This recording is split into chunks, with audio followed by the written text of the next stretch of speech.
Bonjour et bienvenue dans ce numéro d'information sur la radio-télévision communautaire RTC pour démarrer. Les violences envers les femmes, y compris celles en situation de handicap, sont de plus en plus fréquentes dans notre pays. Ces femmes, souvent marginalisées et stigmatisées, subissent des stéréotypes sociaux. En tout cas, face à cette situation, ces pratiques, en plus de porter atteinte à leur dignité, limitent leur pleine participation au fonctionnement de la société. Yenaba Omar Sow, reportage.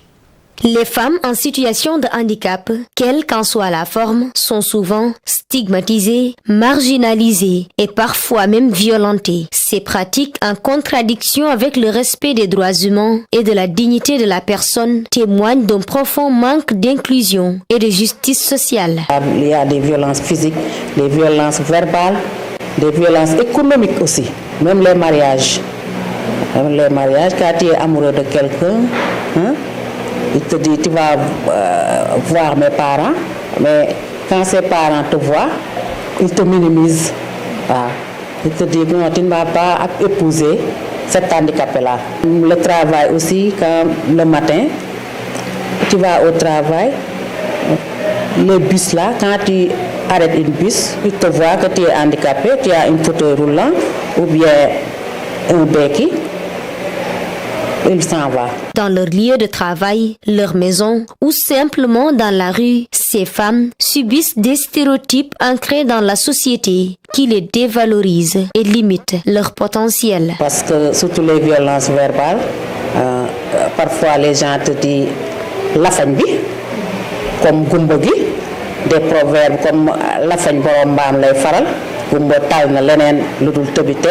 Des regards conduisant aux discriminations flagrantes, Maria Toufal partage une anecdote marquante liée à son handicap. Un jour, une dame m'avait donné une aumône composée d'aiguilles, de percale et d'une poule. Je l'ai pris parce que mon père m'avait conseillé de prendre tout ce qu'on me donne. Et vu que j'attendais un bus pour aller à l'école, j'ai décidé de le donner au talibé. Après avoir vu ça, la personne est retournée me dire que le monde m'était destiné, donc je n'avais pas le droit de le donner aux autres. C'est là que j'ai compris que c'était un sacrifice et je lui ai retourné la chose.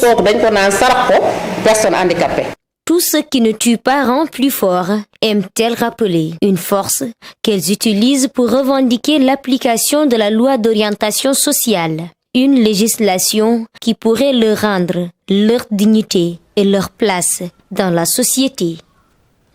Dienaba Omar Sow, dans le cadre d'un projet d'appui à l'amélioration de l'accès à la justice pour les acteurs économiques au Sénégal, l'Observatoire de suivi des indicateurs de développement économique en Afrique, en partenariat avec la coopération allemande ZIS, a organisé un atelier de formation et de renforcement de capacités afin de comprendre les procédures sur le droit commercial, droit du travail, procédure de création d'emplois, de formalisation d'un business à l'entreprise des jeunes entrepreneurs de Bignona. À ce sujet, écoutons Mamadou Malousseï, chargé de projet à Osida, au micro de Jakaria Djedjou. Le constat que nous avons fait est que le Sénégal, effectivement, l'économie est détenue en grande partie par l'économie informelle. Et l'économie informelle n'est ni avantageux pour l'État, qui perd énormément de fiscalité. Également n'est pas avantageux pour les acteurs économiques parce qu'ils ne peuvent pas prétendre à notamment bonifier leur activité, mais également à bénéficier des avantages, des facilités de l'État, notamment dans le cadre des mécanismes de financement. Donc l'objectif est que, notamment de les sensibiliser sur les modes alternatifs de règlement du conflit, mais également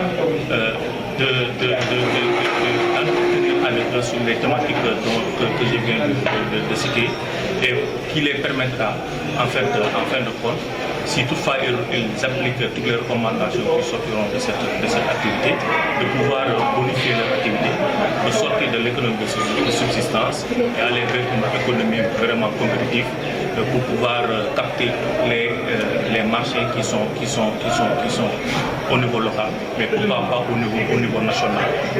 Voilà, c'est ça l'objectif principal du projet. Après Bignona, tout près la commune de Ziguinchor a accueilli ce lundi 2 décembre 2024 une consultation régionale sur la révision de la loi d'orientation agro-silvo-pastorale dans un hôtel de la ville.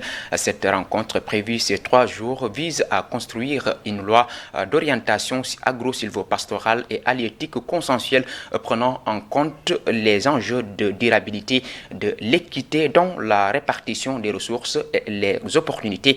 Nazir Ossal, représentant du groupe de dialogue politique, s'est exprimé au micro de Aïssatou Zinette Badji.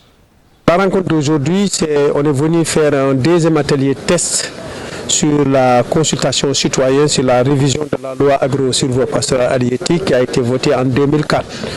Il était prévu depuis lors, effectivement, qu'après 20 ans de sa mise en œuvre ou de son application, qu'on évalue cette loi. Et pour arriver à réviser cette loi, il a été retenu une démarche de consultation inclusive et retenu de faire 2 ateliers tests, un atelier dans la région de Saint-Louis et un autre atelier à Ziguinchor. Sur la base de ça, ça nous permet effectivement de pouvoir consulter l'ensemble des 14 régions du Sénégal pour avoir le maximum possible les points de vue des acteurs ruraux et des autres acteurs effectivement pour la révision de cette loi. C'était l'objet aujourd'hui. L'objet donc, c'est de faire cette consultation. La deuxième après la région de Saint-Louis. Ce qui est cherché ici, c'est de voir est-ce que l'approche tient. Est-ce qu'en fonction de ce qui va être présenté sur le bilan de la loi, qu'est-ce que les acteurs de la région de Ziguinchor apporteront comme contribution. Et sur la base de ça, effectivement, nous allons élargir les concertations. C'est en termes d'approche, de comment consulter les citoyens. Terminons par la religion. Le gamou annuel de Médina Niassène de Keur Madiabel va se tenir le samedi 4 janvier 2025. Le Khalifa au Sénégal, c'est le thème choisi pour la 77e édition de ce grand événement religieux avec en toile de fond le rôle des foyers religieux dans la société sénégalaise. Une occasion pour les organisateurs de revenir sur certaines préoccupations pour le bon déroulement du gamou. Écoutons Serigne Barham Niass, porte-parole du jour au micro de Ousmane Dem. Nous avons choisi comme thème central cette année le Khilafa Soufi au Sénégal, juste pour mettre en exergue cette opportunité que le bon Dieu a gratifié le Sénégal, ces khilafas qui sont une sorte de regroupement qui permet à tout un chacun d'avoir une référence en matière de religion pour bien vivre sa foi, mais surtout vivre en communauté.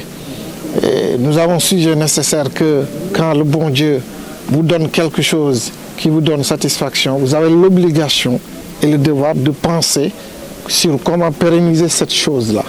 Voilà pourquoi nous avons choisi ce thème, pour pouvoir explorer et exploiter les contours et